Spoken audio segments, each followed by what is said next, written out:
Hello, everyone. I have been receiving messages and comments from you about this project, and there's quite some good stuff. Good stuff. Thank you.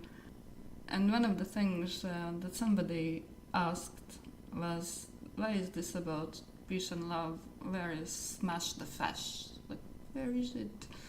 Where did it go?" Why no smash the fash? Let's do that. And I gave a pretty weak answer because I was very tired and didn't think much. So if you are listening to this, then this is a bit more detailed, a bit more elaborate, and a bit stronger answer, I think. So why peace and love? Why not? Don't you like it? No, I'm kidding. I'm kidding. Well, in most cases, not all, in most cases, peace is a better solution than violence. And there is place for violence, like if you are in a country that is under dictatorship or authoritarian regime, or if you are an actual slave captured and forced to work for a company in these shrimp ships or in any other situation, then violence is the best solution. There's no doubt about that. So about peace doesn't mean just sitting and doing nothing. That's not really peace if there's oppression going on. But there are ways of peaceful resistance. But before that, I'd like to talk about peaceful actions we can do to support each other as a society. I'll make a bit more deeper video on that, partially based on my experience, since I was born in a country that doesn't exist anymore. And everybody's like, wow, where did you come from? Where was it? What kind of country? Well, no country exists forever. All of them fall. If you have seen the movie Catch-22, then there was an episode where an old guy said that all countries are doomed to fall. How much longer do you think yours will last? Forever? And I think Rise Against also used that quote in one of their songs. So, the mysterious country I was born in, well, it's USSR. Nothing funny about that one.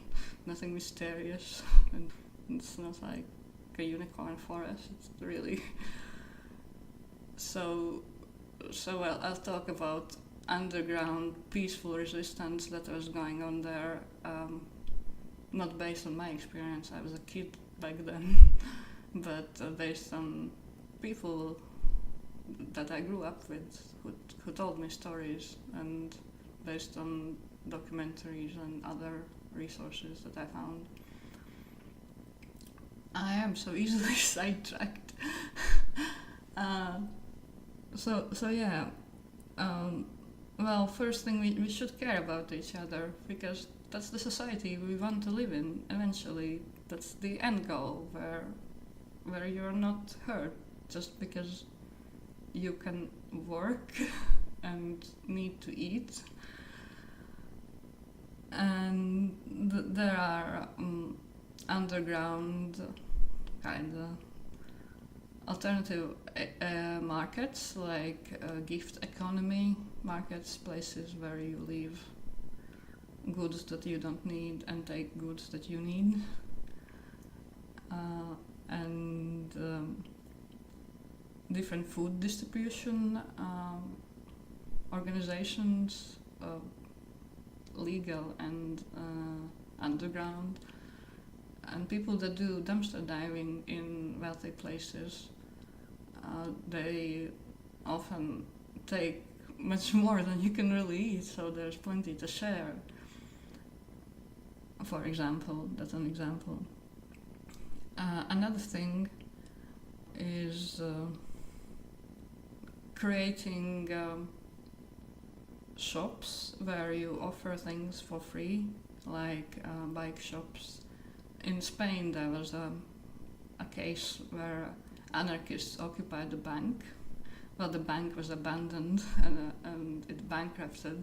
And in the bank, they created a community center, and next to the bank, I think next, maybe not, somewhere in the same city, they opened a bike shop where people could repair their bikes for free, and also learn how to repair them, and all the spare parts were donated by locals.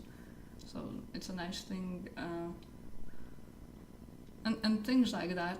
That's like the peaceful support side that can be implemented right now already, and I'll talk a bit deeper about that in another video.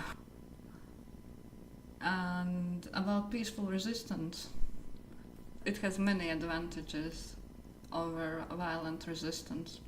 The biggest one being that it's easier to gain popular support with peaceful resistance, and anarchists need numbers very much. It's strange. Like, in our heart, almost all people are anarchists, but they talk such strange stuff. It's like veganism. You say it, like, propose an idea, and they get defensive very often, or just feel helpless. So instead of inviting them to throw Molotovs, it's worth also to just help them. And another interesting aspect, it's way harder to achieve, but if it's achieved, it's the greatest, one of the greatest thing in a peaceful protest that people can do. It is gaining support from family members of the opposition, of the government officials, to join the movement. And when they join the movement, first, well, it's very unlikely they would join if the protest is violent. And second, if they are in the crowd that is protesting, it is way less likely that anarchists that there would be violence against them. So that's another good thing about peaceful protests. And there are all kinds of peaceful protests. It's not just demonstrations, but also union protests. They're mostly peaceful, and violence is the last resort typically. Well, things like that. I probably should make a more detailed video, so that's what I'll do. But that's it in short. Thanks for listening.